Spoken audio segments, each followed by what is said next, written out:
എല്ലാവർക്കും നമസ്കാരം. അപ്പോൾ ഇന്ന് നമ്മൾ നോക്കാൻ പോകുന്നത് അഖണ്ഡജ്യോതിയുടെ 2020 മെയ് മാസത്തിലെ ലക്കത്തെക്കുറിച്ചാണ്.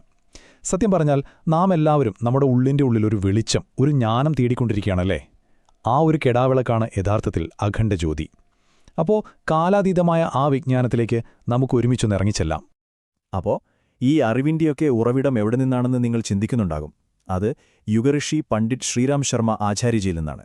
ലക്ഷക്കണക്കിന് ആളുകളുടെ ജീവിതത്തിൽ വെളിച്ചം പകർന്ന അദ്ദേഹത്തിന്റെ ആഴത്തിലുള്ള കാലാതീതമായ പഠനങ്ങളിലേക്കാണ് നമ്മളിന്ന് കടന്നു ചെല്ലുന്നത്. ശരി, അപ്പം നമുക്ക് തുടങ്ങാം. നമ്മുടെ ഈ യാത്രയിലെ ആദ്യത്തെ പടി ഈ പ്രകാശത്തിന്റെ ഉറവിടം എന്താണെന്ന് മനസ്സിലാക്കുകയാണ്. എന്താണ് ഈ അഖണ്ഡ ജ്യോതി എന്ന് പറഞ്ഞാൽ? ഇതൊരു മാസികയുടെ പേര് മാത്രമല്ല, അതിനപ്പുറം വലിയൊരു ദൗത്യം തന്നെയുണ്ട്. അഖണ്ഡജ്യോതി പേര് സൂചിപ്പിക്കുന്നതുപോലെ തന്നെ അതൊരു കെടാവിളക്കാണ്.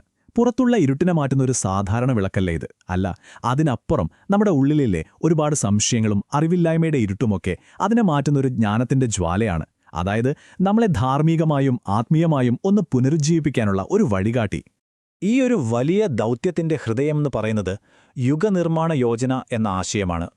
പേര് കേൾക്കുമ്പോൾ തന്നെ ഒരു ഗൗരവമില്ലേ? ഒരു യുഗത്തെ തന്നെ പുതുക്കിപ്പണിയാനുള്ള ഒരു വലിയ പദ്ധതിയാണിത്. ഇത് ഏതെങ്കിലും ഒരു രാജ്യത്തിനോ ഒരു കൂട്ടം ആളുകൾക്കോ വേണ്ടിയുള്ളതല്ല. അല്ല, ഇത് ലോകം മുഴുവനുമുള്ള മനുഷ്യരാശിയുടെ നല്ലൊരു ഭാവിക്കു വേണ്ടിയുള്ള ഒരു വലിയ കാഴ്ചപ്പാടാണ്. പക്ഷെ ഒരു ചോദ്യമുണ്ട്. ലോകം മുഴുവൻ മാറ്റണമെന്നൊക്കെ പറയുമ്പോൾ എവിടെന്നാ നമ്മൾ തുടങ്ങേണ്ടത്? ഉത്തരം വളരെ ലളിതമാണ്: നമ്മുടെ ഉള്ളിൽ നിന്ന് തന്നെ. അപ്പോൾ നമുക്ക് ആ ഉള്ളിലേക്കൊന്ന് യാത്ര ചെയ്തു നോക്കാം. ആ ഒരു മാറ്റത്തിന്റെ ആദ്യത്തെ പടി വയ്ക്കാം, അല്ലേ? നമ്മുടെയൊക്കെ ജീവിതം എങ്ങനെയാ? ഭയങ്കര തിരക്കും ബഹളമൊക്കെ അല്ലേ? ഈ ഓട്ടത്തിനിടയിൽ എവിടെയാ ഒരു സമാധാനം കിട്ടുക? അതിനുള്ളൊരു വഴിയാണ് ധ്യാനവും ആത്മീയതയും. നമ്മുടെ മനസ്സിന്റെ വേഗതയില്ലേ, ആ പരക്കം പാച്ചിലൊക്കെ ഒന്ന് കുറച്ച് ശരിക്കും നമ്മൾ ആരാണെന്ന് സ്വയം മനസ്സിലാക്കാൻ ഇത് നമ്മളെ സഹായിക്കും. പിന്നെ ഈ ആന്തരിക സമാധാനം എന്ന് പറയുമ്പോൾ വെറുതെ ഒരിടത്ത് അടങ്ങിയിരിക്കുന്ന ഒരു അവസ്ഥയാണെന്ന് കരുതരുത്. അല്ല, ഇത് ശക്തി നേടലാണ്. എന്ത് ശക്തിയാണെന്നല്ലേ? നമ്മുടെ വികാരങ്ങളെ നിയന്ത്രിക്കാനുള്ള ശക്തി.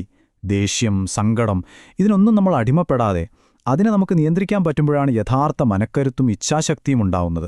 പിന്നെ ജീവിതത്തിൽ എന്തു വന്നാലും നമുക്ക് നേരിടാൻ പറ്റും. സത്യത്തിൽ നമ്മൾ ഓരോരുത്തരുടെ ഉള്ളിലും ഒരു വലിയ നിധി ഒളിഞ്ഞുകിടപ്പുണ്ട്. എന്താണെന്നറിയോ?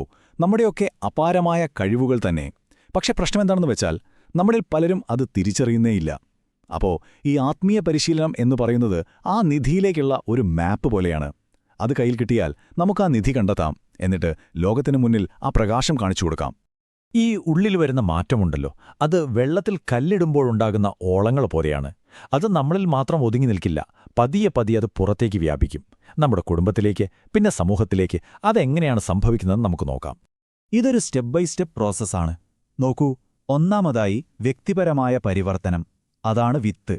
ആ വിത്ത് മുളച്ച് ഒരു നല്ല കുടുംബജീവിതമുണ്ടാകുമ്പോൾ അതൊരു തായ്തടിയായി മാറുന്നു.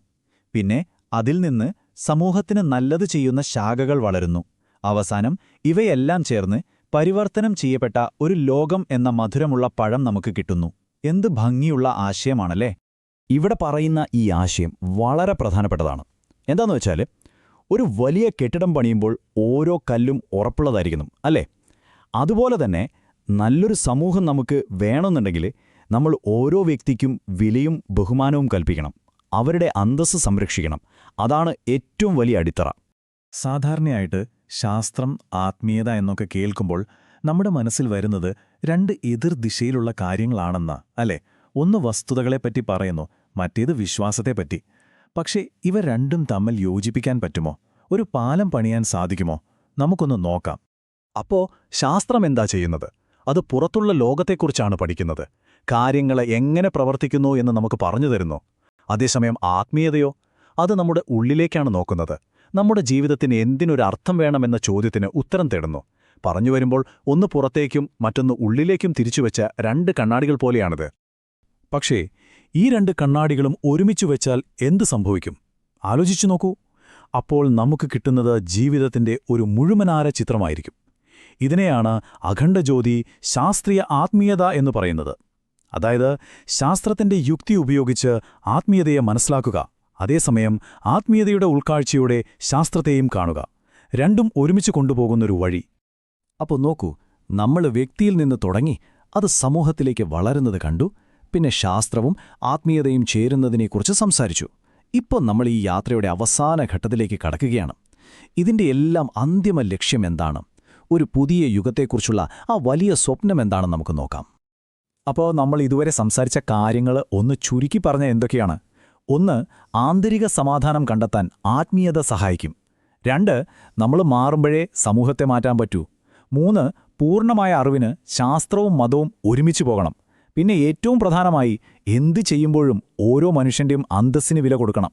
ഇതെല്ലാം ചേരുമ്പോഴാണ് പ്രകാശമുള്ളൊരു പുതിയ യുഗം നമുക്ക് പടുത്തുയർത്താൻ സാധിക്കുക.